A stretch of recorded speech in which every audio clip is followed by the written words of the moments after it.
আমার একটা জিনিস বুঝে আসতে আছেন, আপনি বিরিয়ানি দিলে সমস্যাটা কোথায়? বিরিয়ানি কি মানুষ দেয় না মসজিদে? আপনি শুধু বিরিয়ানির হিসাব করলে তো হবে না, দ্রব্যমূল্যটার দিকে তো তাছাড়া বিরিয়ানি রানতে কত লাগে? আমাকে বলতে দেন কাঁচামরিচের দাম, মশলাপাতির দাম, বাজারে যাই আপনি হিসাব করে দেখছেন বিরিয়ানি রানতে কত খরচ হয়। আপনি খালি বিরিয়ানি হটতে আছে, বিরিয়ানি রানতে বর্তমানে যে খরচ হবে ওইটা দিয়ে ঢলঢলা খিচুড়ি আপনি 50 জন মানুষ এক পুরো গ্রাম ধরে আপনি খাওয়াই দিতে পারেন। বুঝলাম না, প্রতি বছর ইফতারির সময় আপনার এত হিসাব করবেই তো, সমস্যাটা কি আপনার? আপনি খালি খাওয়ার হিসাবটাই বুঝলেন, আপনি দ্রব্যমূল্য হিসাবটা বুঝবেন না। আপনি কি মনে হচ্ছেন আমি কি বহুত টাকার মালিক হয়ে গেছি? হ্যাঁ, এখন যত কামাই তত খরচ। এই যে আপনার মসজিদে প্রতি মাসে ইমাম সাহেবের বেতন দিতে না দিলে ইমাম সাহেব চলবে কেন? আমার কথা বলতে দেন। আবার এই যে রমজান মাস আইছে, তারাবি পড়াবে, হাদিয়া দিতে হইবে না? আমার খরচ কি কম? ফেতরা দিতে হইবে, জাকাত দিতে হইবে। শোনেন একটা কথা, রিজিকের মালিক আল্লাহ। আল্লাহ আপনার ধন সম্পত্তি দিছে, ধন সম্পত্তি দিয়ে আপনার পরীক্ষা লেতে আছে।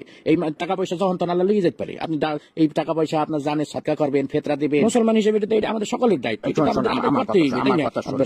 সবাই বয়ান করে বোঝানো যায় না, বুঝছো? যে তুই কোরআন বুঝাইতে চাইলেও বুঝবে। একটা কথা সবসময় মনে রাখবি, যে মানুষটা যাই গিয়েছে তাকে কিন্তু ঘুমেতে উঠানো যায়। এই যে আমি বিরিয়ানি দিতে পারবো না, আমি ডলার লেখা ছেড়ে দিব, বিরিয়ানি দিলে আমার সমস্যা, এই যে এত সময় ধরে বুঝাইতে আসো, একটা কথা কি ওর কানে গেছে? ও শুরুতেই বসতে আছে যে আমি ডলার লেখা ছেড়ে দিব, আমি বিরিয়ানি। আপনি কতক্ষণ ধরে বুঝাবো আমি? এই দিক টাকা শোন, আমি গত বছর আমি পুরা গ্রাম বইটা আমি বিরিয়ানি খাইছি না, পুরা গ্রাম জামিলা হয়েছে। আমি এই শুধু আমাদের মসজিদ না, আমি ভাগ করে দিছি। আমি পশ্চিম পাড়া মসজিদে দিছি, উত্তর পাড়া, দক্ষিণ পাড়া সব মসজিদে আমি ডেক করে বিরিয়ানি পাঠাই দিছি। কোনো সমস্যা হয় নাই, শর্টও পড়ে নাই, সবাই তৃপ্তি সহকারে খাইছে। আমার মনে হয় আমার মতো সভাপতি এই মসজিদে ইতিপূর্বে আর আইসি কিনা আমার জানা নাই।